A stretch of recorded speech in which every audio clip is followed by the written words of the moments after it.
Okay. Looks like we're all piling in now. Fantastic.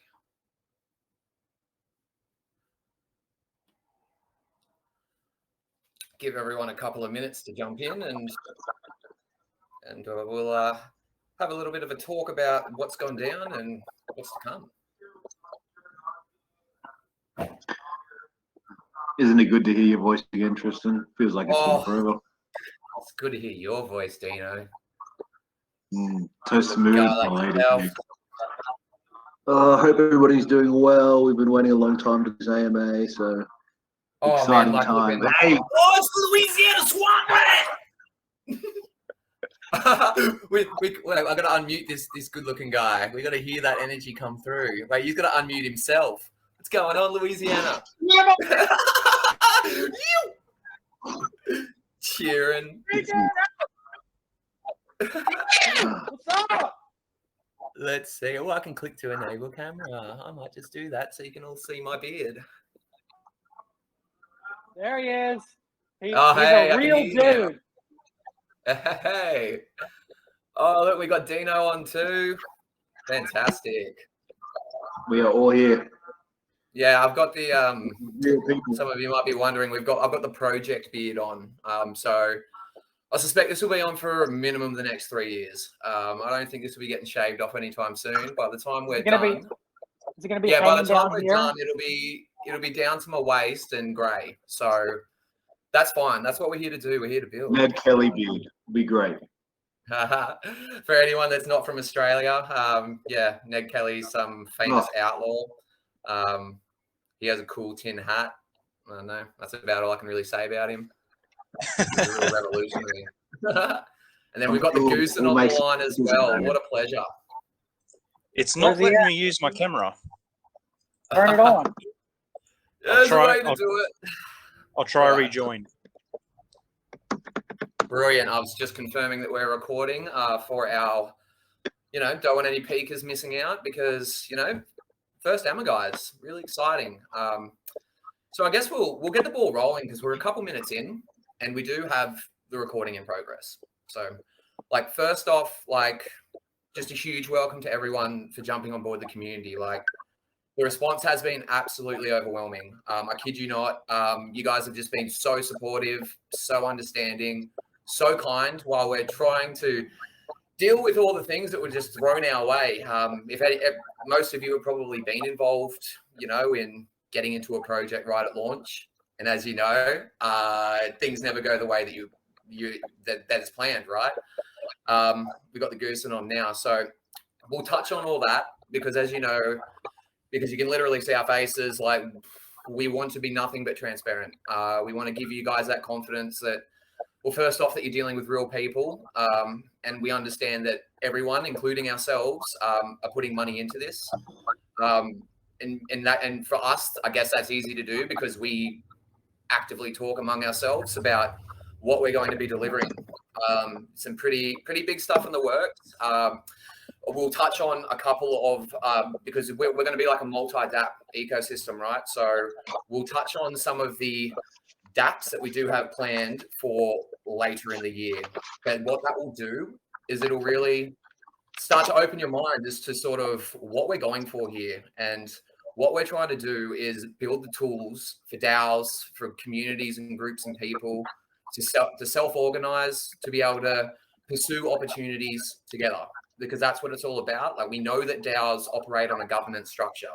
We know that a lot of it's about put out a proposal and we all vote yay or nay. And that's great, but there is so many other things that we can do with those DAOs. So those are the kinds of things that we'll explore. So first off, I'll start by just introducing myself.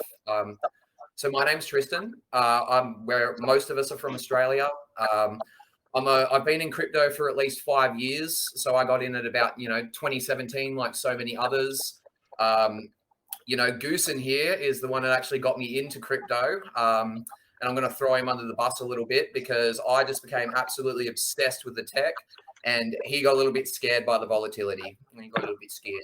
But that's okay because he's here now. He understands the potential of blockchain technology. He understands that this is basically the future, right? what's going on in the world with these existing legacy systems can't continue. So off the back of that, we obviously spent a couple of years sort of just dipping back into crypto, seeing how it's going, understanding that the bear market itself between 2017 and 2020 was a temporary thing. So by the time 2020 came around and reflecting on sort of my own experience, I was just sort of doing my thing. And then I've seen crypto.com. They had this cool like Visa debit card. And at the moment I seen that, I went, yep, utility's on now. Like this is now the moment that utility is starting to emerge in crypto. So what that means is I'm not buying the Crow token, for example, because I think I'm going to buy it low and sell it high. I'm buying it because I need it. I'm buying it because I need to stake it to get a card, and then I get like 2% cash back in the native token. So as soon as I saw that, I just went, yep, it's on. Like I'm diving straight back into this. So basically, I had founded, and I haven't shared it. I just don't believe it's right for me to abuse my platform or position, but I founded the Aussie crypto community with a few other just major crypto enthusiasts on Facebook. That grew just exponentially. There's about 40,000 people in there. So what I did, and this is really great advice for some of you guys that are sort of just new to crypto and you're just sort of trying to find your bearings and figure out what gaps you have in your knowledge, because often if you don't understand something, it's because we have to go back a few steps and figure it out. So I took the opportunity in that community to, really try to support everyone. Like my background is in psychology. In a past life, I was a psychologist. So there are a number of really great models I like. One thing I really love is just unconditional positive regard. There's no such thing as a stupid question. It's only stupid if you keep asking the same question. That's the only time it gets stupid. So I spent a lot of time in there trying to provide that sort of that level of guidance.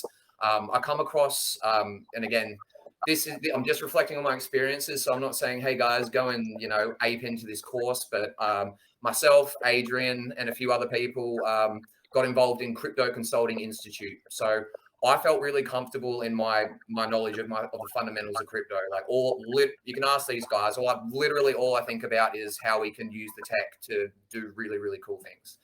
So jumped on board, identified some of my gaps because I really like the idea of building out sound investment strategies and proper risk management parameters in them. So I've gone ahead and done that. Kept providing value to the community. The CEO of Crypto Consulting Institute saw the work I was putting into ACC, went, mate, jump on board. Like, your stuff. You can bring so much value to people that just genuinely want to learn. And that's what I want to do. I am genuinely very passionate about teaching people about crypto. Reason being that, like I say, it's the future. And if people don't know about it, they're going to miss out. And unfortunate is a bit of an understatement to define that. So I've spent about over the last year as a fundamental analyst with Crypto Consulting Institute. About 6 or 7 months ago, we started publishing a newsletter. So I do share those FAs with you guys freely. You're welcome to go and look at my Medium. That's at just my 2 Satoshis. So basically, I've been grinding away, looking at what all these other projects are doing because it's just terrific exposure. And like we've said before, originality isn't spontaneous; it's inspired, right? Like, so while what we're doing right now, it's a tomb fork. Like that's what we're doing right now, but it's the first stage, and then we're going to tie other things into it, and we're going to reach a point that so many different dApps are tied into it that it's going to be unrecognizable as a fork. It's not going to be the first thing that comes to your mind. So with that in mind, I kept grinding, reached a point where I was like, well, you know what? It'd be pretty cool to start tinkering around with some projects. So I do know a number of people in the space that have been actively doing that. So, I've been a part of different teams, just sort of helping get them off the ground, some of which were experiments and they were total failures. Like you just own that because you need to have X amount of failures before you're ready. That's why we went ahead with Peak, because at this point we're like, no, we're ready. We're ready now. We've done all the hard work. We've put in the grind. We understand for the most part the challenges and the things to anticipate for, which obviously will lead into the events that led up to launch, which was just crazy stuff, guys. So yeah, after working with these projects, I spent a bit of time as well working marketing for Red Fox Labs. They've got really cool concepts. I helped them launch RFox Finance, which is like their DeFi protocol. But their heart wasn't particularly in that one, not throwing them under the bus. It's actually because they had pretty big things going on. So and I helped them craft their messaging for, the RFox Vault. So what that is basically it's an e-commerce metaverse. So where shops like, Nike, all that kind of stuff will buy a plot of land, have NFT sneakers on the shelf. You come in and you purchase that NFT sneaker off the shelf, or you go up to a shop assistant and you go, "Oh, hey, look, like I kind of want to know what I'm buying. So reckon we can jump on a stream." So you can be inside this game, jump on a live stream. They give you a product demonstration. You buy it, like buy the NFT, and then the actual shoes will arrive in your house and like in real life. So that kind of stuff is the parallels that we're thinking on. We're not thinking on, oh, what's the quickest DeFi cash grab we can possibly come up with? It's no, like what is the most sound utility that we can bring so that we're not purchasing out of speculation. Remember the Crow token. I'm not buying that because I want to buy low, sell high. I'm buying it because I need it. I need it in order to, increase my functionality and the things that I can basically just do within the space to pursue other opportunities. So yeah, I mean, overall, and then we basically did spend again after my time with Red Fox Labs, because I basically decided like, hey, I kind of want to do my own project. Like, I don't particularly want to, play to someone else's tune, particularly with such a structured organization. Whereas depending where you are in the hierarchy, they're just like, yeah, cool, bro. Like we'll take it under advisement or whatever. And that's why we're so open and transparent with you guys. And I'll touch on some more of that in a moment. So yeah, and that's what brings us to this point. So after a few months helping out different projects, we've come up to this point now where the Louisiana Swamp Rat himself, everyone knows Adrian, absolutely goddamn legend, just come up and goes, bro, I just want to build some cool stuff on Andromeda. Like I love Matisse. I just want, oh mate, is that Tadley? Oh, don't distract me like that, Taddles. Brother, I love it. Welcome. Adrian came to me and we thought, look, is there, own forks seem to be all the rage at the moment. Is there like anything cool we can do with that? And I'm like, look, you probably could do something cool with it, but like, it depends. Do you just want to make something and leave it? Or do you want to sort of have something like build something, start building the foundations for something much larger? The Louisiana Swamp Rat's a smart dude. So of course he opted for the latter and just went, cool, let's build this shit. Let's just fucking build this shit. He's the French, but like, that's the level of energy that the Swamp Rat gives you. And he's just lifts everyone up. Love this guy. Anyway, so we've then taken this path and we've identified a number of people that we've worked with on other projects, and you can see some of their faces, except for Tadley. But I mean, Tadley keeps playing these cards the way he has. He'll probably be on the team soon enough anyway. But nonetheless, we brought everyone together with some really, strong skill sets. We've got people just like pumping out websites like it's no one's business. We've got, Dino, years of experience with managing organizations and the like, project manager and things, keep us all in line. Bronwyn is just an absolute, like, there is just no words for Bron. She's an absolutely phenomenal, she's the best person in crypto I've ever worked with for marketing, period. So you remember when I said I was at Red Fox Labs? So the CMO, really nice guy, great guy, but he was from traditional marketing. So he was like coming to me, asking me questions about, just the mechanics on the blockchain and things like that. Whereas Bron's been in crypto either as long or a little bit longer than I have. So not only is she just understand marketing and how to like message, she aligns with the values of what we're putting out there. This isn't a shill. We're not posting around everywhere going, oh, hey, like, come jump in so you can mega moon. Like, fuck that noise. Like, we're here for long term. We're here to get value from the dApps that we build on top, because we're going to reach a point with this that you're going to go, well, damn, like I can't really just be dumping my peak because I need it for dApp XYZ.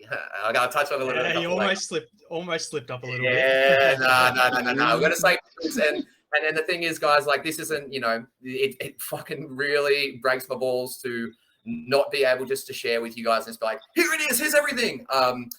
Because there are bad actors in the space. there are, and we've unfortunately had to deal with them, and it makes my fucking blood boil every single time. I hate it. So many people just want like to focus on the money, and that's fine. Like, and for your investments and stuff, like that's what I care about. That's why I'll tell you direct, like, don't be, dumping peak if it's like 0.6 on the peg and the sequence of events coming up with our launch, which is going to take it above 1, like that's just going to happen. You're doing yourself a disservice. So, we'll say that, openly, and some like, oh, that's financial advice. And I'll go, no, it's strategic advice. I'm telling you the actual mechanics of the protocol. So yeah, guys, so that's brought us to this point. So we'll touch on the series of events that sort of went on in the lead up to Genesis, but we'll let the Goosen give himself a little bit of an introduction, because the Goosen, I love the team. The Goosen is my right-hand man. He and I just go way back in the day. So take it away, Goosen. Take it away, Toyers. Take it away. Well, my name's Ben, effectively known as Goosen, so to speak. That's the nickname. But look, I got into crypto a little bit before Tristan back in 2017 as well, and like you said, I got him into the space. My background is in financial services, so studied business at uni. Went into your standard business models. I got my stockbroking license, insurance broking license, anything financial service. I sort of picked all that up. So I've been managing clients like that for about 8 years now. And then Tristan sort of came to me back in, he's been shilling me to get back into crypto for a long time. Since Bitcoin was 12K, yeah. he came back to me and said, look, bro, the space is back on, get back in now. And I said, all right, well, I guess I sort of have to now. So ever since then, I have been diving balls deep into crypto again. Everything from learning how smart contracts work, just digging into the code, figuring it all out again. Lots of changes since I'd been here last time, obviously. But it's been an amazing sort of 8-9 months. I've sort of dug into these projects and worked out, the mechanics of it all. And it's just been fantastic. So I'm super happy to be back. Basically, yeah, so I started out, I am currently also working on something else, but we can't give away, like Tristan said, can't give away too much detail on that yet.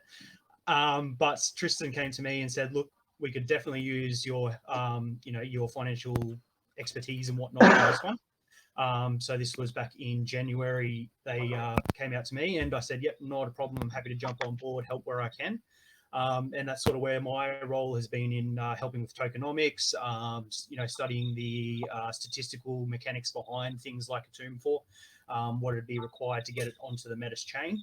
And we've been working on that for about 4 months straight now, building into this thing. So it's not a quick process by any means. We've put a ton of work into this, and we're still working on it. So we're going to keep working on this protocol for hopefully years to come, because we've got a lot of utility that we want to build onto this thing. This is just the economic base layer that we are establishing, so that we can then build a ton of dApps on top of it. And basically the only thing that's going to limit us here is our imagination, and we're happy to have you all on board for it. Absolutely. Thank you, Goosen. I'll hand it over to maybe the Louisiana Swamp Rats. How are my pickles doing? My man. I heard about one word of that. Sorry. Yeah. Thanks All for that. outdoors. Thanks for that share, Tristan and Ben. I just want to thank everybody for coming and backing us. For those who don't know me, my name is Adrian Stewart, Louisiana Swamp Rat. I've been in crypto for about 2 years, and everybody told me not to do it. So I came into some money, and I put every single penny into crypto, and then I did some crazy ass shit and made a ton of money. And then, so that's how I've been going, guns a-blazing. And, but the most important thing is relationships in crypto. And these guys here you see, and everybody else, this team of people is special, but it's also important to reflect that. And I'll tell you why I'm successful is because I have relationships with people who know shit and help me and do things. So I did reach out to Tristan. I had this burning desire. I called him. We're starting a project. I said, let's do Tomb. Let's do Olympus. He's like, let's do Tomb. And I was like, let's go. And then that was it. And so we were like full on, and then going for months. And then he's like, well, I got this guy, Ben, and then so Ben's like, wow. I'm like, shit, hiring. So Ben is a great addition to the team, but Stelio, Jared, everybody, there's about 12 people working their asses off. You can see none of us have slept in freaking weeks, but these guys here are superstars, and they're the mad geniuses. And what we have coming, we're not bullshitting. It's crazy good stuff. And when these two guys get together, the ideas that come up, which are achievable and doable, and that we can pay to build for you guys, for everybody to enjoy, it's going to be like the Prometheus umbrella of all of these companies, and everybody's going to love it. And we love all you guys, and we appreciate you, and we're so glad that you trust us, and we're going to rock this together. And the people who are in this Genesis phase, they are going to be the biggest fucking winners you've seen. Give it a fucking year and then record and watch this shit. This is the day it fucking begins. My man. So you guys get to see that we constantly get to tap into the energy of the Swamp Rat. The Swamp Rat flows through all of us. So yeah, that's amazing. I'll hand it over to Dino to give himself a little bit of a rundown and an intro as well. I can't see any of the other team showing their faces at the moment. They're probably balls deep in some sort of venture. So go right ahead, Dino. G'day everyone. So yes, I'm Dean Dumbos. I been in crypto for about a year. Don't have the same energy as everybody else right now. It's very late here over in the States, but I did the CCI course. Was recommended from Stephen Bodie, who's another one of our co-founders here. It's been plugging into it straight away. Known Adrian for the whole year. I follow lots of Tristan's material, and these guys are very earnest. They do not spread things that aren't true. They're community focused. So when I was introduced to them, they were looking for with their wild ideas and great imagination, they just needed someone to align it a little bit. And that's where I came in with my org background, a little bit of lean structure, and just trying to make sure these guys just run straight. So they've got so many ideas. Every time Tristan opened his mouth, I'm like, have you written that down for later? Like, he just keeps dropping things, and there's like a whole collage of things putting together. But we've got a really good team. Yeah, it's a pest. There's too much great ideas. It's a great problem to have. But the community is what we're focusing on now and for the long term, because that's where we're focused on. From the get-go of this project, everybody thought about how do we serve the community, and that would do us all well going forward. As long as we serve the community and everything we do, we'll be successful. That's what we're building. And you guys have been great. The questions have been really great. You've been really understanding. We've gone through some real challenges in the last 36 hours, which we'll probably get into a little more detail now, but we're all about responding to the community, because that's where the Pro Token is really going into the future. Awesome. Thanks for that, Dino. Thank you, Dino. Yeah, sorry, that's a great segue. So now we'll reflect on all the fun stuff that's gone on. So, God, where does it even begin? So we were up in the morning and in the wee hours, for me and Goose, and anyway, up in the wee hours working with the devs, making sure that we got everything sorted and that we got the contract deployed. That was all gravy. There was no dramas there whatsoever until, of course, about how many hours in? Maybe only a few hours in, actually. We actually got, without any sort of prior communication or warning, RugDoc just identified us as a high-risk project. Now, I actually don't mind. Yeah. So like I'm not like so much bothered by that, okay? Like, because that is a really vital service we do need on the blockchain, and I'm not blowing smoke. Like, people need to know that their funds are safe. So because we're doxed, because we're literally talking to you right now, to your face to face, we took that for granted, right? So we didn't think about the implications. And that's something where I'll put my hand up and say, yeah, we could have done better. We could have done better. And now we've learned lessons and we're going to push forward with it. So basically the contracts being upgradable on the Genesis pool level, it left an attack vector open. So where I say we took for granted being doxed, it's because like, I'm just categorically not going to rug you. Like, you know, I know that's easy for me to say and take time for you to believe that, but like, you can ask these guys. I don't give a shit about money. I want to build some cool shit. Like that's all I want to do is build cool shit that that aligns with our values. I'll talk about those a little bit later, but nevertheless, so the Gen Pools things came out. We seen that drop like the minute that it dropped. So we hit up RugDoc directly straight away. You know, and it wasn't, and they were super cool. We were just like, hey man, look, can we like talk about what it takes to fix this? Got in a channel with one of their lead auditors. He went through. Me and Gooey were in there, and we were all like, "Look, man, what do we need to do? Like, can we just KYC and move on?" He's like, "Oh, it's probably better if you like remove the upgradability from the contracts." But just in the course of him talking to us, and I've shared it with. I think I shared it with Tadley actually. I think my docs in the Discord. So. We've got our docs pictures. They're there to let Carlos, that was his name, let him know that we're real people. And then from that, he went, wow, been a really long time since I've had a false positive. Like, I think this is just pretty much an honest mistake. I'm like, yeah, bro. Like, we've, as I say, like if we're going to rug, right, would have done it like when there were millions of dollars in there. Like, you know, or the moment that they announced it. Instead, we're like, fuck, what can we do to fix this? Like, let's just go and smash it out. So we did spend pretty much the most intense, it's up there. I'd have to rank in my top 3 most intense 12 hours of my life for sure. Definitely really high. So we obviously were just grinding and just putting it on the devs, like fix this yesterday. And they actually did a really great job at responding to it. So I'll give them the props for that. And like I said, right, like we didn't necessarily we removed that upgradability to give you guys those assurances, right? Like because we were like, oh, well, after 2 days, this contract's going to be null and void. Like there's going to be absolutely no function to this contract. It's just going to sit away in some repository somewhere. So like I say, that's the mistake that we made and where we put our hands up. So we grinded away. We finally got the contracts deployed around about midnight Australian time. So I believe, what's that? That's about 1 p.m. For those on GMT or UTC 0. So we deployed those contracts, made them non-upgradable. And immediately we sort of got a little bit shot in the foot by that because effectively as we deployed the contract for only 20 minutes, for those of you out there are like, what the fuck?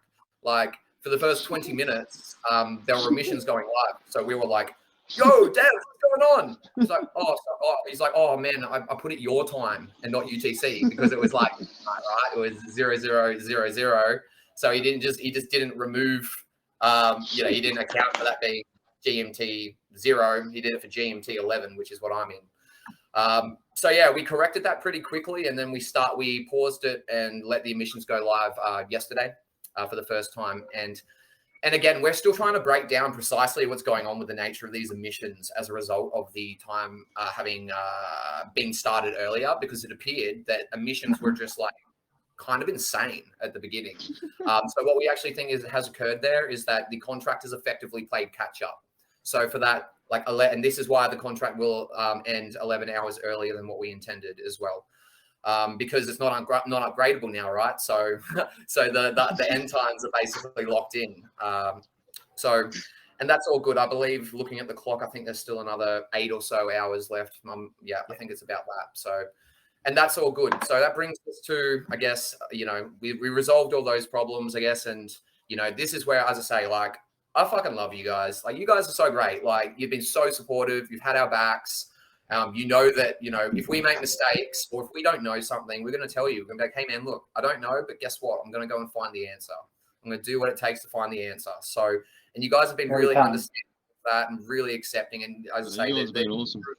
Like, there truly aren't words to express how grateful we are to you guys, but really, I mean, and when we get that from you guys too, it's just like, that's the motivation we need just to push through. It really is. It's just like, yeah, cool. Like, we're doing it for you guys now. Like, obviously we're doing it because we want the status. Like, as I say, there's no monetary thing for me. I can't talk about everyone else's motives, but I can talk about my own. And I don't give a shit about that. I just want to build cool stuff. But having you guys behind us and backing it, then you're just making me get more aggressive on the ideas. Like you just make, I'm just going, oh, I could do that. Oh, wow, imagine if we did this and blow everyone's mind. Like, so like They are very aggressive. Yeah, with the idea creation for sure. So that really about sums it up, guys. So like, bringing this to now, and this will be, I guess, the kinds of things that we can have discussions about now that we're all together is, there's been some really great, feedback in the community, like there's really only been a handful of times where we've been like, come on, man, is that like constructive feedback? Or are you just sort of just trying to, like, what are you trying to do?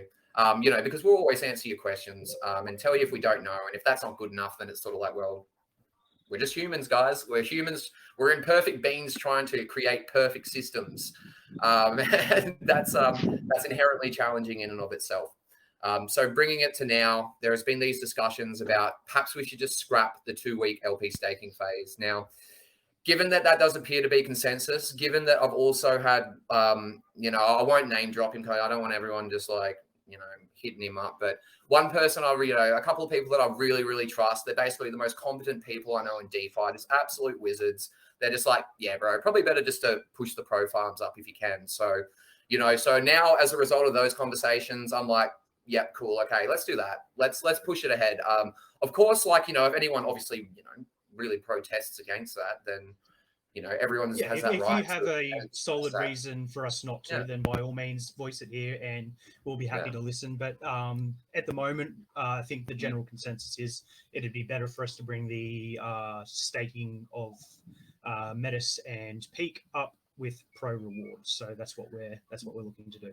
Yeah, and as I said earlier, we are reassessing just what's gone on in the Genesis pools in terms of the overall emissions. So we will evaluate that and we will assess it. So if the amount of tokens that were intended for distribution didn't occur, currently we're thinking snapshot airdrops for LP providers. I do think that's the fairest way to go about it, because we would be seeking to then reward those who want to be a part of the protocol and who are looking to play the game. Like what's the point of giving money to someone who's just going to dump it? Like, and it's not, it's not a belief in the protocol. It's greed. And that's fine. We're all here on different levels, to make money. Like I said, I'm not interested in money, but yeah, I do have some investments. Like we all do. Everyone in this chat does. But at this point, because I'm so focused on this, I bloody haven't looked at my portfolio for free in ages. Honestly, it's not great. But nevertheless, right. So, we're focused on making sure that, if we make a mistake and we can do things better, we're going to do it. And, and these discussions and this discovery, right? This discovery occurs in the community because we do intend one day for this to be handed over to you. We're giving you the keys. Well, obviously, like we've been discussing, I've just got that many ideas. So at some point, obviously enough has to be enough. Put Tristan in the backseat as just like a community contributor or something. But for now, we need vision. We need a direction. So if we have a direction, then we can build, and the direction is effectively us seeking to build the tools that will enable you to participate and to be able to make these decisions on like a higher, like a company level, if you want to call it that. So that's why we love Matisse as the technology. Like we love the technology behind Matisse because like decentralized autonomous companies is like a super dope idea. Like building your entire business onto the onto the blockchain. Instead of you being paid, having to wait once a month to be paid, you get paid with every block that passes while you're actively at work. Like just things like that is just like, fuck, that's cool. That's so cool. I love that stuff. So yeah, guys. So that is something that we are looking to push forward with. I have touched base with the dev.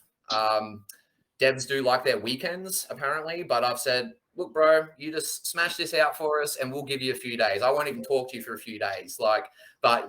We need to smash this. Like we need to get this right. Now. Yeah.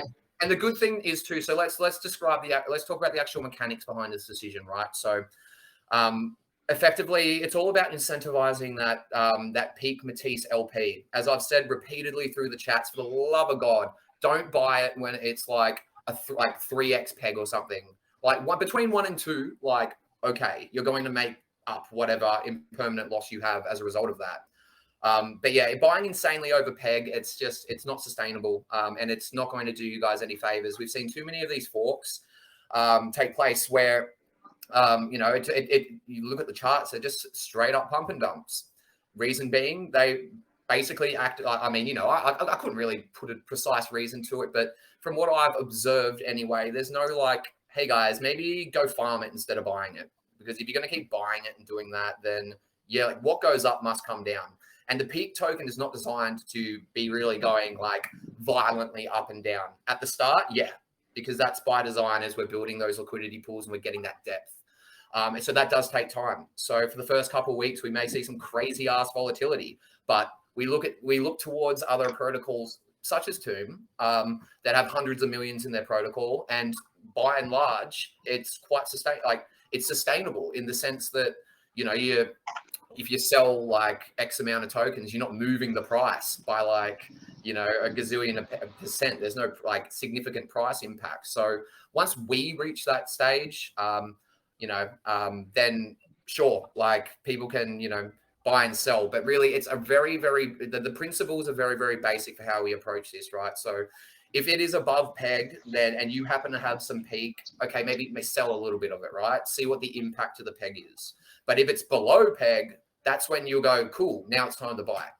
Because by design and by the incentive structure of the actual protocol, you are going to wind up having bought, say, peak now. I think the last I checked it was like 0.7 or something. It might have changed since then, but you know, it's 0.7. And then if that gets pushed up to 1, like you've just made 30%, like, you know, and like I said, it's not designed to make those gains, but it's designed to give you that, again, that ability to participate. Like there are some of you in the community which have just been, you know, I love you guys.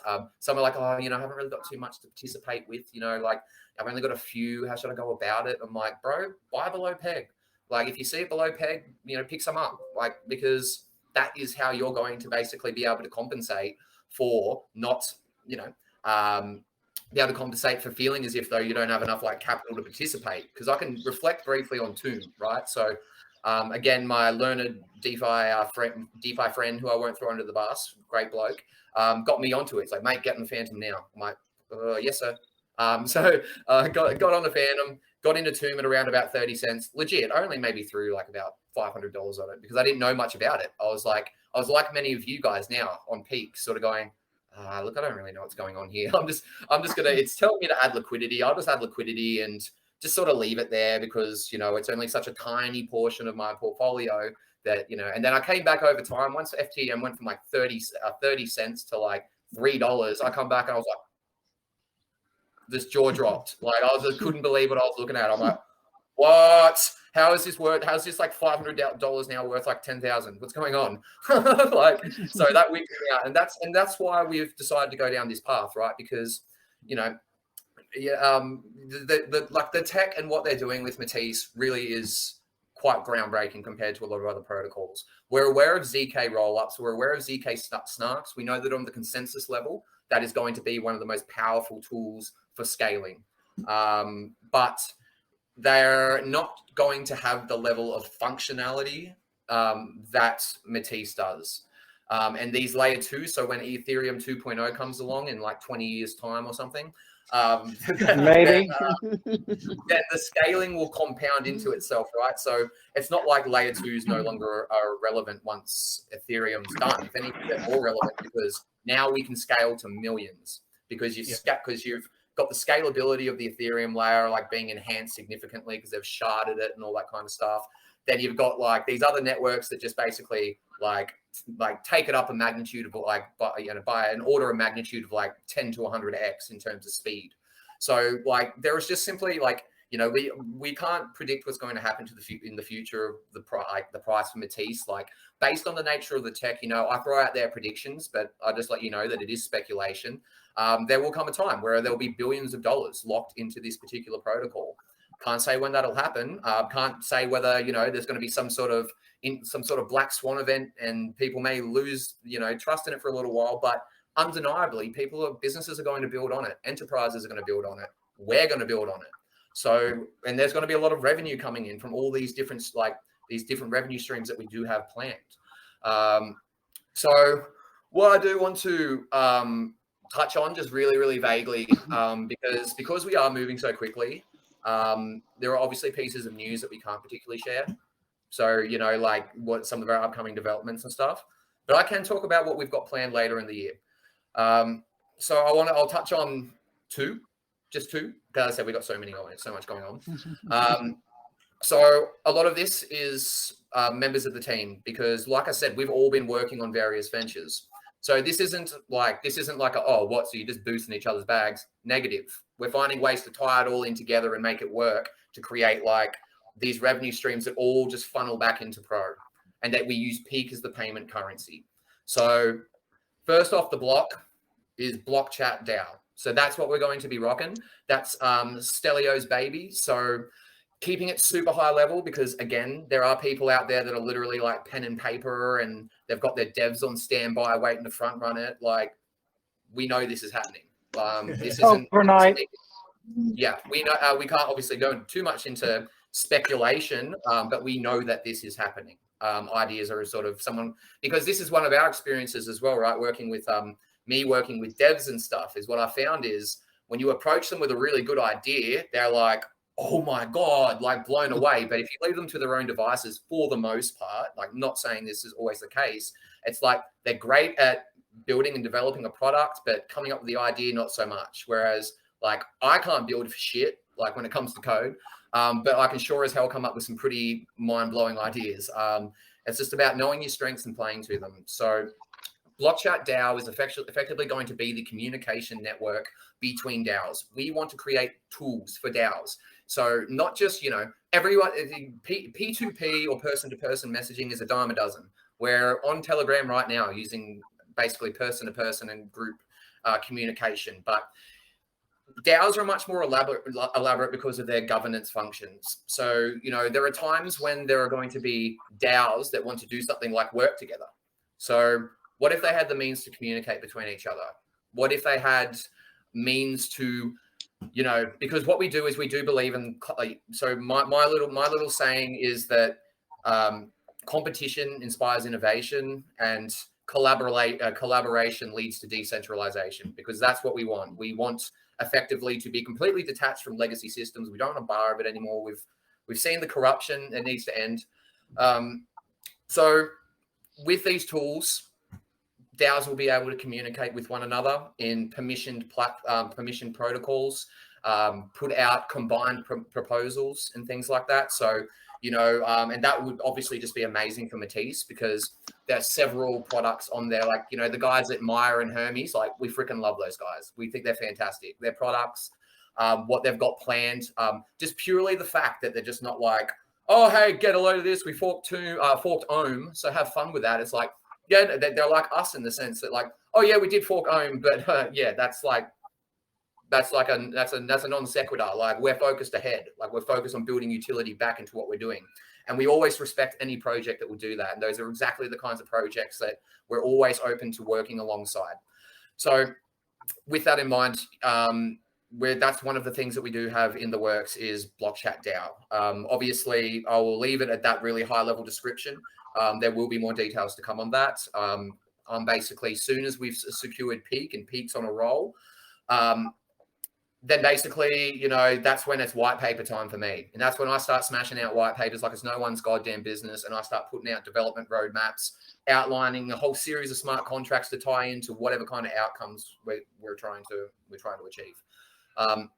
And the second one off the rank, and again, this is just a nice wholesome one, this one, and it's already partly operational, but more in a less DAO structured sense. So our boy Jono has been operating Jive syndicates. So if you are familiar with Zedrun, Zedrun is basically digital horse racing. So in Australia, we have this thing called Trackside. So Trackside is basically digital greyhounds and digital horses racing against one another. And people place bets, right? But you're placing bets on an algorithm. I mean, you know, it's not that much different to real life, I guess, in a sense, but that's what you're doing. But here's the thing, like the TAB, the company above that, actually owns Trackside.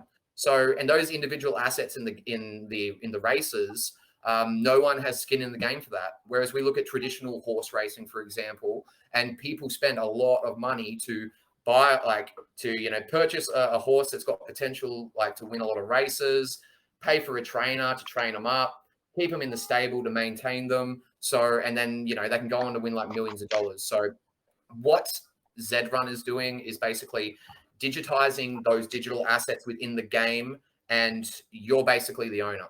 You're the owner in the same, it's almost like the same as if you owned a real horse without all the actual physical upkeep. So with that, it comes a lot of sort of, there's a speculative thing with all the NFTs and things like that, because you want to get NFTs that have a good track record and they can win some races. And often that's going to cost like several ETH, like it's not cheap. So Jive Syndicates is, and this will very much play into our emerging DAO infrastructure in being able to have a syndicate, which is just like a group of people that just chip in and, you know, chip in part to contribute towards a whole. So, you know, if someone comes in, they throw in like 10 people throw in $1,000 each, then the DAO, Jive Syndicates, for example, could go and buy a racehorse worth 10,000 ETH. So then there are things you can do with that. You can actually breed those horses with other horses and then see what kind of outcome you get out of that. So it's a really great way because, and if you've ever read any of my fundamental analyses, particularly on Merit Circle, I love Merit Circle. I've got no qualms, just shilling my bags. I do.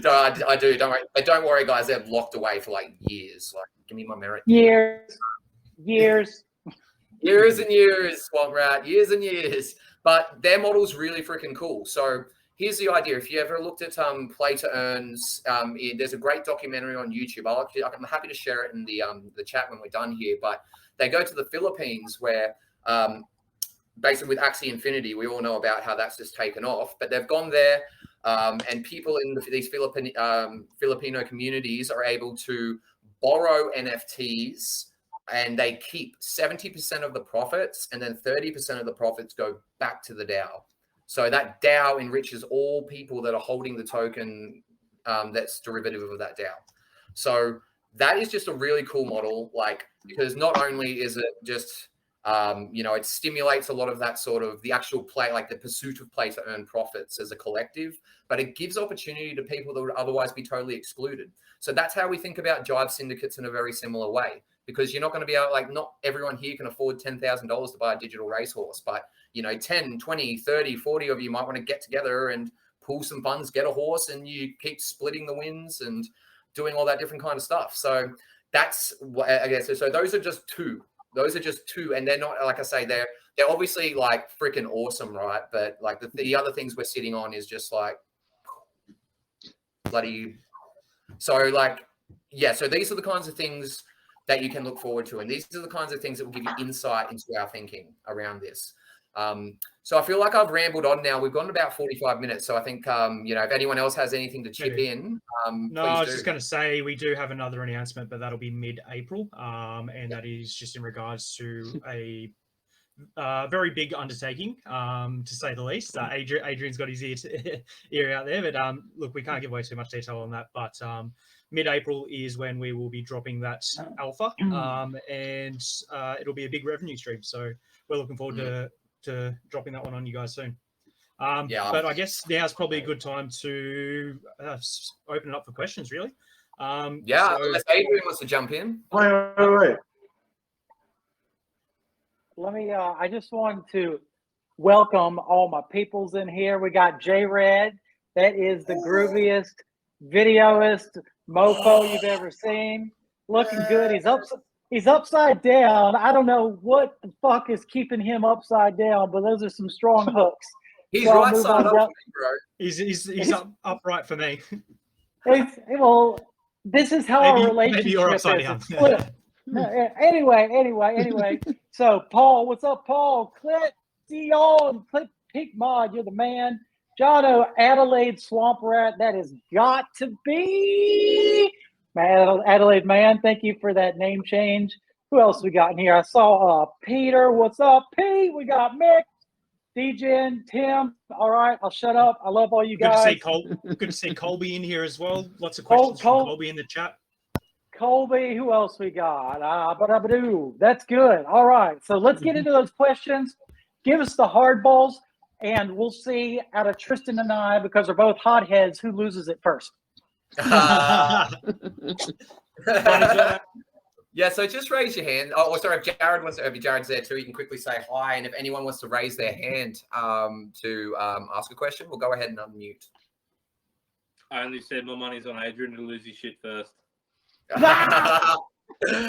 Jared will make a video of it, guys. It'll be awesome. He's so he's the man behind the amazing videos. Mhm. They've been really, really helpful at just getting everyone aligned with what we're doing at this particular stage. So he's got a really, really big job ahead of him because he's going to be explaining some big goddamn propositions as we continue to unravel them. So really excited to have him on board. But I'll keep an eye out now for if we do have any questions. We will. Man, how are you? Oh, it's hello. What's up, brother? Yeah, look, I just want to say, man, I've been, it was a bit of a, few tricks at launch, but I think you guys reacted to the community needs really, really quick, man. It's really refreshing to see all of your good-looking faces as well, other than Tristan. Especially but, mine. he's hard No, it's good, I love man. I'm really pumped, man. I'm here for, for the long haul. So yeah, let's do it. Oh, bro, Awesome. there aren't many words I can express to really convey to you how much I appreciate you because, again, just no words, bro. Got your STM You're just early, fucking bro. awesome. I love you. I love you, and I'm not gonna fucking. I'm not ashamed to say it. Lads. Thank you. Oh, thank you, brother.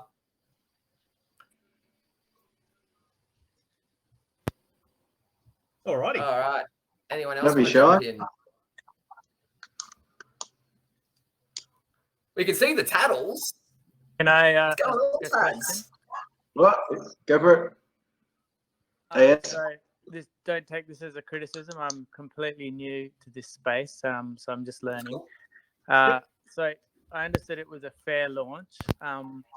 So that when I look at the Explorer, the Token Explorer, there's 140,000 peak already created, but only 10,000 for this Genesis. So can you just explain to me how, Yeah, what that absolutely. means? So as we were talking about earlier, our original plan was to go with after the Genesis phase straight into a Metis peak LP phase that was going to be printing more peak. So what those peak are locked into that contract. So they are in our Metis LP emitting contracts, and they would have been printing peak for us for those 2 weeks for everyone that sort of stakes in there. But now, obviously, we are reconsidering those pools and looking to move straight into the pro rewards now. So what will happen with those is they will get zeroed out and burnt. So those tokens will cease to exist, and then we'll share that. We'll share that with the community, assuming that we do go down the pro route, unless someone can convince us otherwise. But yeah, so that's the idea with those, is they were to emit to the community, but yeah, now they're going to be no longer needed. We'll destroy those tokens in a burning contract. Yeah, and just to add on as well, there are an additional 40,000 that are sitting in the DAO treasury. This is a multi-sig. So just in case you're not familiar, it means nothing can be moved without multiple signatures. So we do have multiple signatories among the team here. So one person can't just unilaterally decide to do a single goddamn thing with it. We need to get the approval of everyone on the team to make sure that we're all aligned on the intent. So the intent of that 40,000 sitting in the DAO treasury is to really give you guys a fair entry, because what's going to happen, especially now that we're going to likely progress to pro farms, is that there is no longer a way to get peak. So you're going to have to buy it. So what we really want to do is make sure the peg just doesn't go out of control. So, obviously what's going to happen is peak from DAO goes into the liquidity pool when the peg's too high. Matisse is taken out. This Matisse stays in the DAO. It doesn't leave the DAO. And if it ever changes form, it's because it's buying peak to drive the peg back up in the event that it goes down. So that's our rationale, because it's really, and this is where we point blank say to everyone, don't ape in. you know, go slow and steady. If you spend like, say, the next month, just like gradually just adding in, you know, some extra peak with your Matisse, then, you know, over like after the course of a month, you're just going to be in such a good position. So yeah, bro, I hope that answered your question. Yeah, thanks. No worries, Champion, it's my pleasure, man.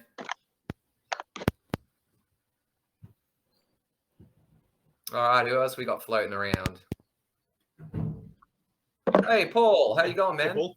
Hey, appreciate you guys of transparency and honesty, everything. And shout out to my man Adrian there, known him for freaking 20 years now, man. Ooh, couple decades. Let's go. So, question is, with your moving away from the Matisse Peak LP for 2 weeks, what, I guess a two-part question here, what were the arguments for doing that? And Yeah. then with things potentially moving forward without that, so it's a whole site going to be live with Pond and everything? And then third part to the question, watching some of the videos, I've heard that when you stake Matisse, I guess Matisse Peak for Pro, that's locked for a year. Is that still correct? And That is correct. Oh, if sorry. you kind of explain Yeah, that. go ahead, to Ben. me. Go ahead. No, you're right. So did you, sorry, just to confirm, Paul, did you just ask if it's locked for a year? Something about that nature in one of the videos. So I'll Oh. start with that one first. Then nothing's locked. So there is what will happen is if you claim rewards, it will lock your LP in for, I believe it's 18 epochs, which is about.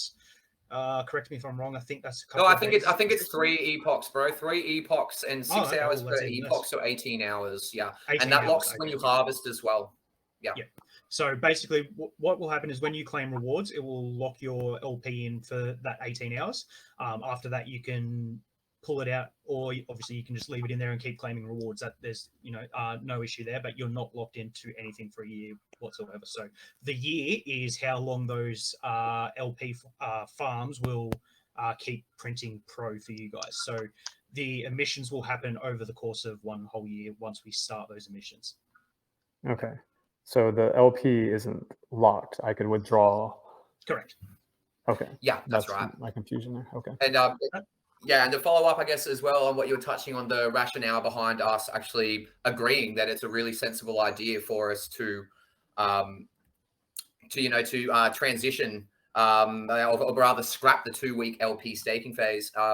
And that is just simply because the amount of peak that's coming into circulation, and if we haven't really got people, buying into it, if we haven't got the Pro token, right? So the Pro token, if we think about these tomb forks, they typically operate with share tokens. So most people know T-share. So what generally happens is if you're emitting peak, you're sort of like, oh, well, I've got all this peak. What do I do with it? So a common strategy is to actually go ahead and purchase the share token. So in our instance, that's Prometheus. That's the Pro token.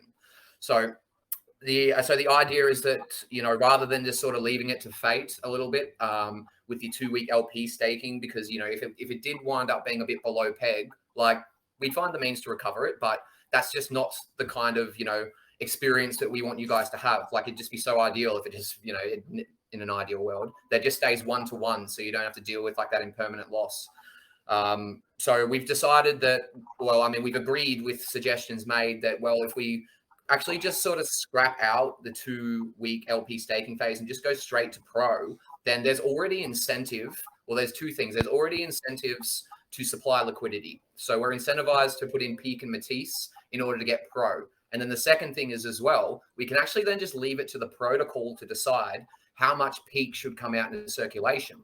Because the emissions of the Peak, of course, if the pegs, if one Matisse or one Peak is worth 1.05 Matisse, for example, then the protocol will print. So rather than just sort of, and because I like personally at first, I really did want that slow drip. I wanted that, so just that slow drip. Let's just really we've got all this Matisse parked on the sidelines. Let's just take our rewards and just gradually just sort of pair with it over time.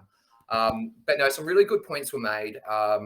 And like I say, it's not we're not operating a dictatorship. Like I said, at one point in the future, like ideally in the next couple of years, we're going to step back and this, whatever we build will basically be all yours. So it's really important for us that we respond to everyone's concerns and weigh up those concerns. Not just go, no, we've already decided we're going to do this, so this is the way it's going to go. Like none of that. We want your input. We want for everyone to get on board and be a part of this journey together. So I hope that answered your question. I'm not sure if I just sort of waxed on. I have a bad habit of that. No, that sounded like it was pretty on point there, Tristan, but I'll just sort of confirm, sort of build on that. So in the community, the primary concern was over dilution of peak tokens. So that's why we've sort of, gone down what Tristan's just said there. So it was just really about the community coming to us and saying, look, we think you guys are going to be over diluted. Can you please review? And so that's what we've been doing for sort of the last 12 hours. We've been looking into it and trying to make decisions on where to move from here. Sounds good. Appreciate it. And the whole protocol with Pond and everything is going to be up and running basically Correct. in theory tomorrow. Okay. Yeah. All right. Yeah. So we're Right chatting on. with the dev Appreciate it. now. He's aware. He's aware of the changes. So he will be now, I would dare say, setting up those contracts for us now. And of course, if there's any changes or if there's a reason for delay, we will of course communicate that, because by and large the consensus seems to be like, let's just forget about LP staking. So if that does mean, and again, like I say, we want 0, like midnight UTC 0 April 3rd. That's where we want all this to kick off. But if for whatever reason, if they can't, we will communicate that. And it's not like it's going to be like a week's delay. It's like it's just a matter of just fixing up the right contracts, effectively just removing the LP staking component and just going straight into the pro farming element. All right. Right on, mate. Thank you very much. Nice to hear your voice, Paulie. How you Yeah, doing, for buddy? sure, man. Thanks You for too. that, Paul. I appreciate you. He's a smart dude, man. He a year ago didn't want to hear it. Now he's just like, Pete, let's get Pete. He's like, I'm back to the kids, baby. Let's go, Swamp Rat. Oh, I love it. Okay, who else have we got? Do we have so I reckon for the sake of balance, maybe another few questions. I mean, we could just sit here and talk shit all night, really. But I'm sure you guys would prefer us actually to get back to grinding in the background to make sure that we give you the great launch that you guys deserve. And to really make sure that we can bring all these other plans that we have to life. We've got the resources. It's just a matter now of trying to schedule it all in and find the right path to take, in terms of the sequence of development and things like that. So, but yeah, any other questions, guys? Shoot away. Ozek, our boy Ozek has just he can't join the video chat. He's just asked, he can't join, but my question is are peak emissions as expected, given the fact we cut 11 hours from the Genesis? If not, are we planning an airdrop or similar to adjust? I think we covered that before, didn't we? We did. I'll touch on it just again because that's totally okay, and it's a really good question. Because, like I say, because of the nature of the deployment, it seemed that at the beginning that the initial emissions were massive. Like you could flick through the chats, people are like, "Oh my god, I've already got like 5 peak, and it's been like 10 minutes," and I'm sitting there like, "What?" Like, but then over time that cooled off. And it seemed to slow down a bit, which was really good. So we are going to evaluate that. If there are any discrepancies in terms of the amount that were released from the contract, then like we said, we're going to, and I think the most fairest thing to do for the health of the protocol is for us to snapshot.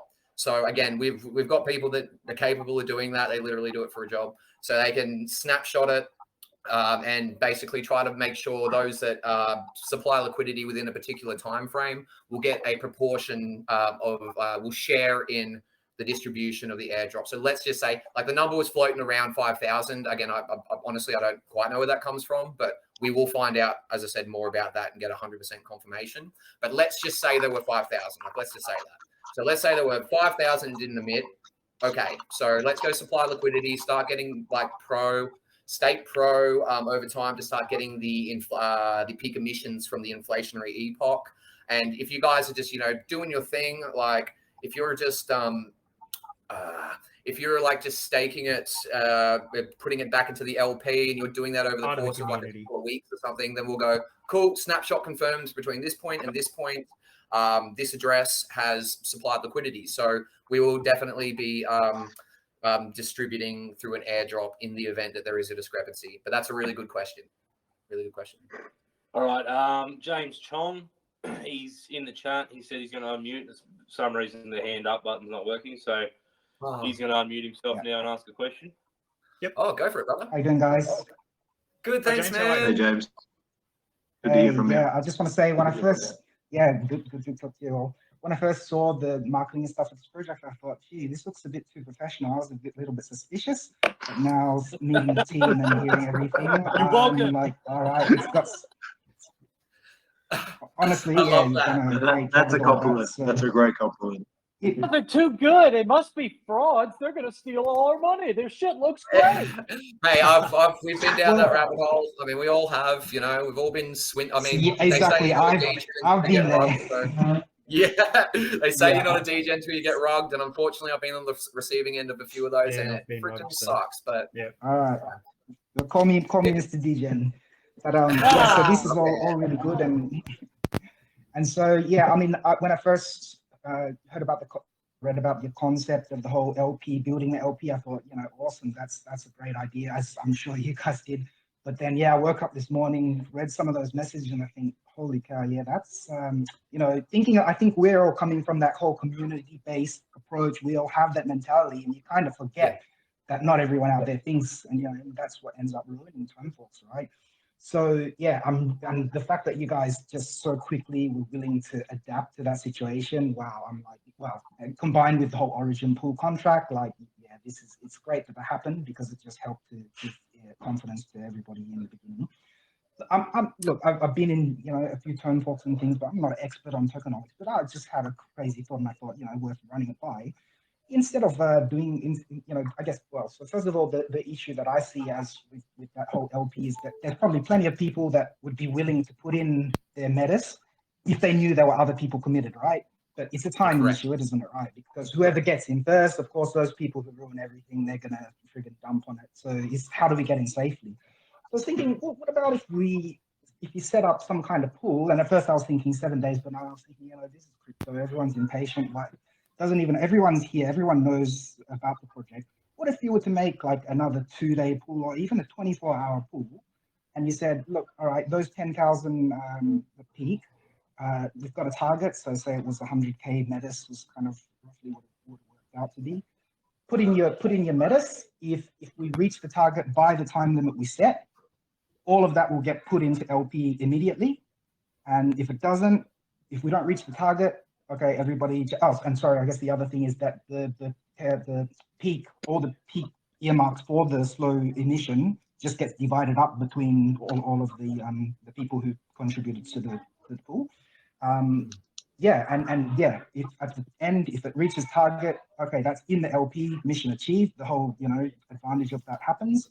And if we don't reach a target, okay, just go back to Plan B. Well, Plan B can still carry on the releasing the pro farms as well. But this is just an added thing to give the community a chance to build that LP pool as was originally planned and make it happen in 24 hours instead of 2 weeks. Because just for consideration, I'm not an expert on tokenomics and things. So, no, that's a great suggestion. You wanted to chip in, didn't you, Gooey? Yeah, I was just going to say, look, absolutely. And if you wanted to send us a DM or something, like I just took notes then, but if you wanted to send us a bit of a DM on your thoughts, then by all means, we'd happy to consider everything from every angle, and we'll look into something if it's something that we feel the community needs. Yeah, cool. Great okay, suggestion. I'll send you a DM. I was worried that then I thought you were going to say if you're willing to write the contract and send it to us. I guess that's the other thing, isn't it? Getting the Send 1 Matisse, I'll send you 5. Promise, pinky swear. Swearsies. No. We'll have to tell our dev that he needs to cancel his 2-day holiday, but that's no worries at all. It's the problem. I mean, I don't believe in overworking people. You get the best results out of them when you can sort of be like cool, like I said, when we touched on our absolute wizard, well, you actually just touched on her, I believe, our wizard marketer Bron, who was just amazing. I was like, do not come on this AMA today. You need to go and get some rest. go chill out with the fam. Like, we got this. So it's really important that, you know, as I say, everyone has that balance. And with that in mind, like I say, the ideas that you've just presented then in terms of, you know, perhaps having like an additional Genesis pool as an example, again, that's not an invalid suggestion at all. That is something that's worth considering. I guess in terms of how that would be considered, it would probably be a weighing up, like what we mentioned earlier, the possibility or the likelihood rather of airdrops. So we would weigh it up in terms of, okay, well, what's the best way to sort of go about it? So, you know, it could be, because we do have that, the 2-week LP contract for Peak, that basically, you know, we're going to have like, because the intention is right now to burn, but like if you're like, bro, why don't you just sort of start to spread it out? Then it's like, okay, like, and then like something like I would be thinking. For me, the thing with the airdrop, every time someone sends an idea my way, I'm like, oh, but what if we do this? What we could do, right, is go, if there is missing emissions from this Genesis pool phase, then yeah, we could totally just do what you suggested. But if there are, I think just one thing with the airdrop, the one issue that I see is the key issue is that we want to build that liquidity, but how are you going to get the people to commit if the timing, you know? And so that's, to me, is the key thing to address, because I'm sure that amongst all the people in the community, there's enough of us to get that huge liquidity pool, which would just make this a beast from day one, right? But like, so airdrop, any other thing where everybody doesn't have assurance that, you know, we're all committed, that to me is the key thing, that whatever solution would, you know, well, I guess to go with that first idea, is you need to address that somehow. Otherwise, you know, not the end of the world. This project's social. Yeah, and I so agree with that. Like, for sure, because it's about making sure that we are committed, right? Because, you know, of course, like I said, there are always those people that will just swoop in because they just see the quick pump and dump potential. But like I said, and I've said it in the chat plenty of times, when they sell and they move on for a few weeks and they look back at what we're talking about, they're gonna fucking cry. They're gonna be like, wow, dude, why did I sell like Peak at like 0.8 peg and pushed it all the way down to 0.6? Why'd I do that?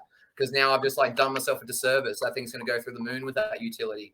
And again, I hate talking in those terms. I hate using moon boy terminology, but really it's about, like I said, people are going to need to buy it because they need to use it, not because they're like buy low, sell high, especially with Peak by design, not supposed to really be deviating much in price and peg. So yeah, it's all about getting that commitment. So, you know, as I say, we're just spitballing here at the moment, but like, I like your idea of like perhaps having like a secondary Genesis pool so that we can get more of that Peak into circulation, so we can add more to the LP.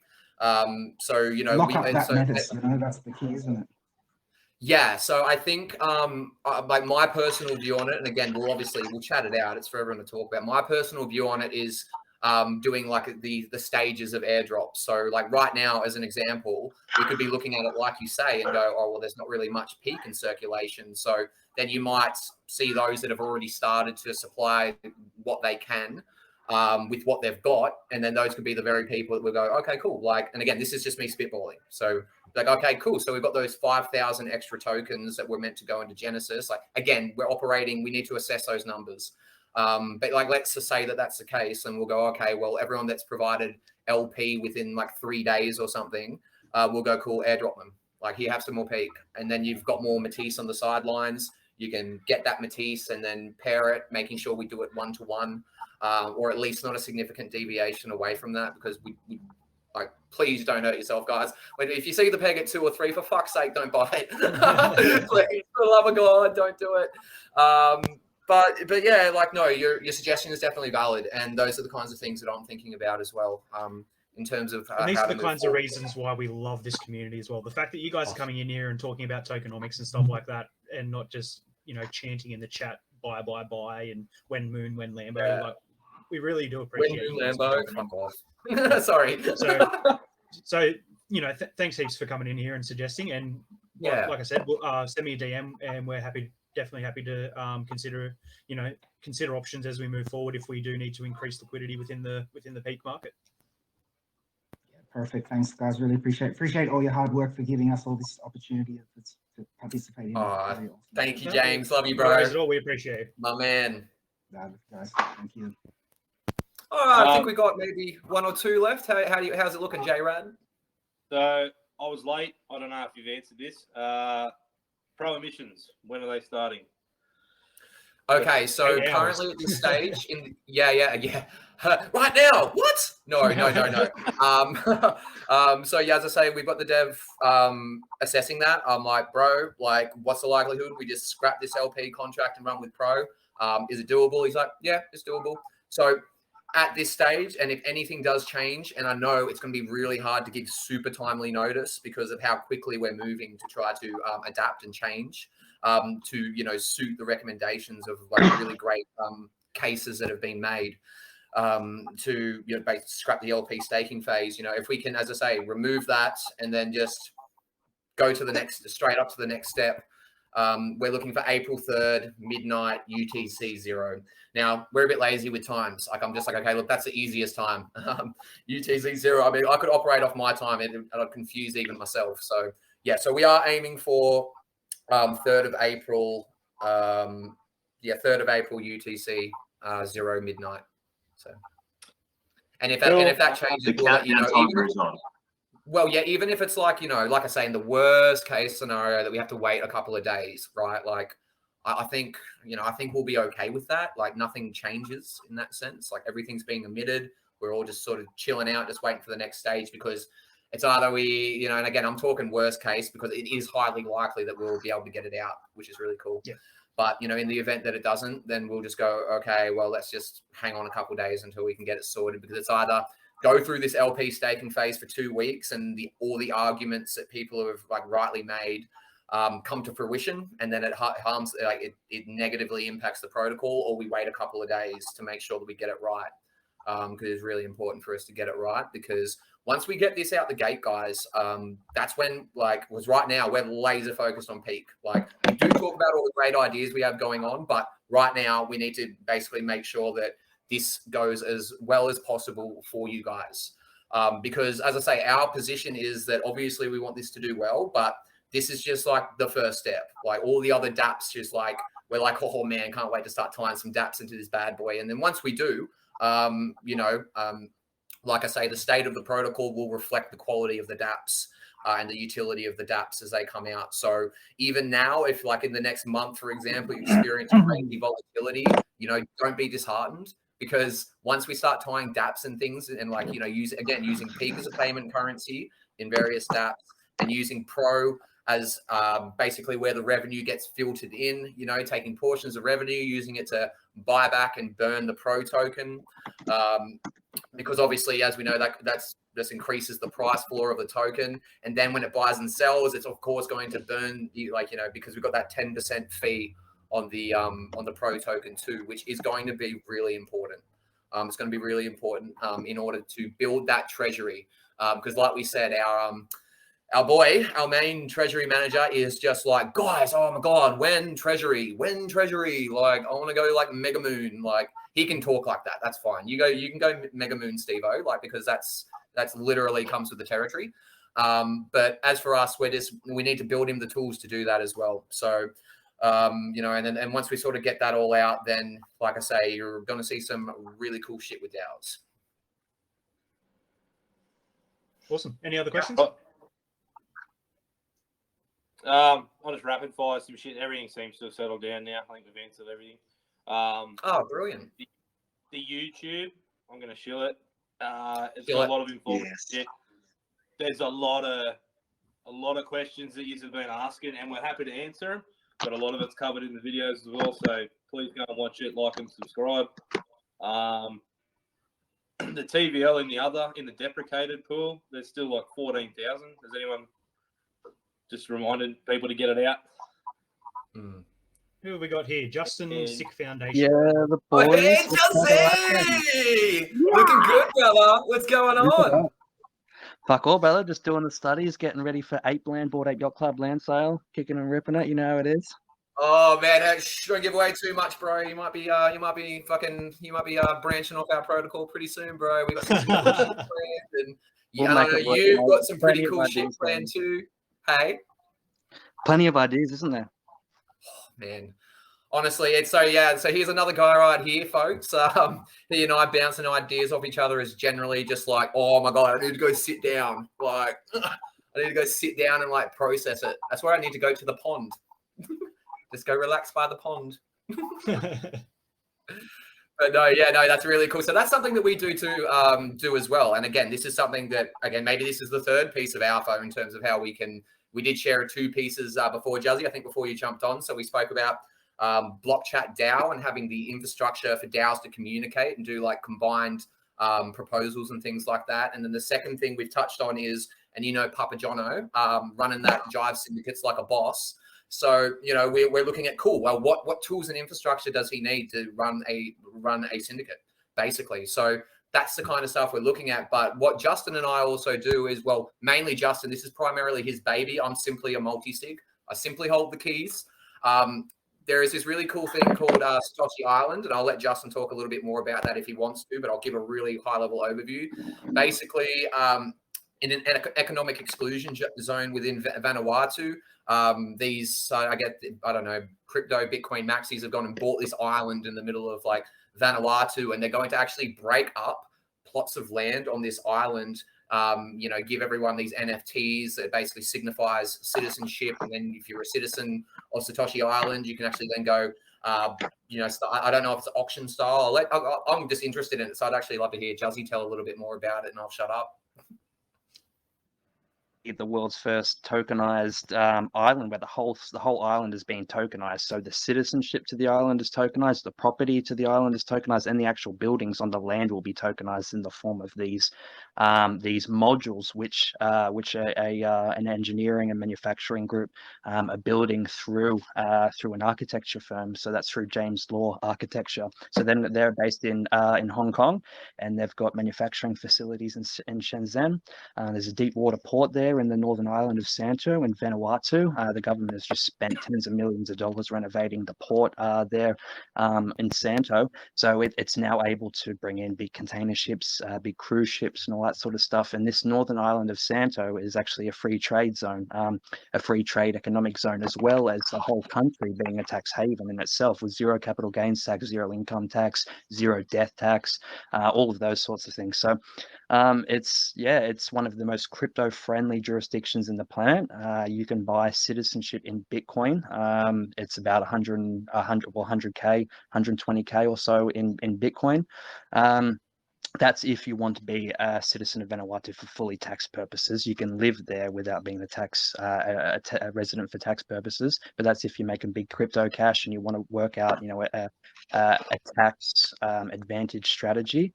Then this can be a really great tool to be able to cash out some of those capital gains. So what we're doing is eventually we're putting together plans to raise money to buy a whole bunch of connected land plots in the first phase of this Satoshi Island. It's going to be about 7 phases. So we're looking at the south wing, buying in the first phase, and then from there we'll buy as many connected land plots as we can, ready for commercial use or to do whatever we as a community build proposals and decide to do.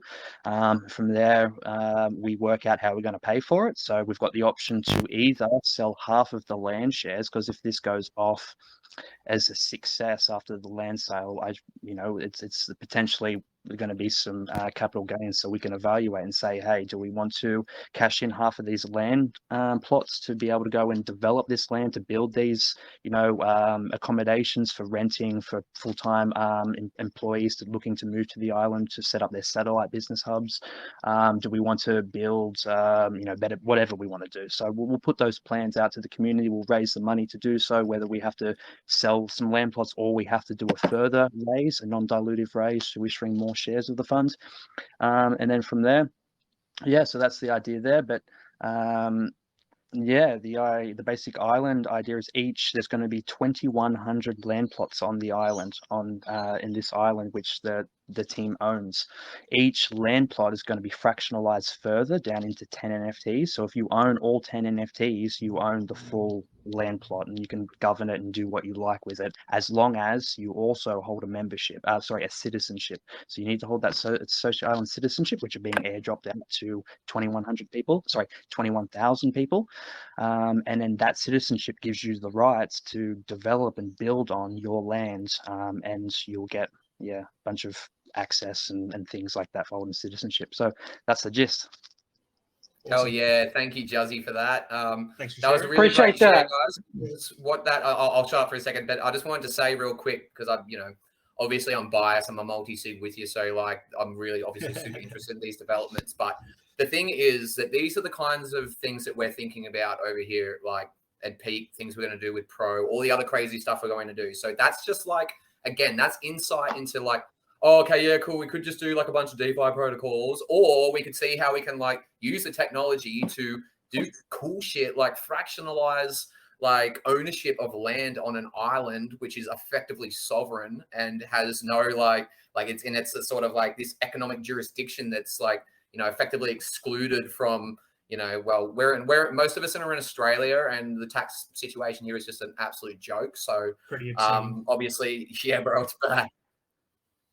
It's bad. So like we're looking at this kind of stuff. This is precisely why I'm so grateful that Juzzy just suddenly popped on, because I really love giving you guys, like, as I say, without giving away too much, because there are so many front runners out there, with 30, 50 devs just sitting there. And because like I said, devs have this thing, right, where not all, but some, coming up with ideas are a bit like out of their wheelhouse. But when, they have people, I guess, like Justin and, that will come by and go, boom, here's this idea.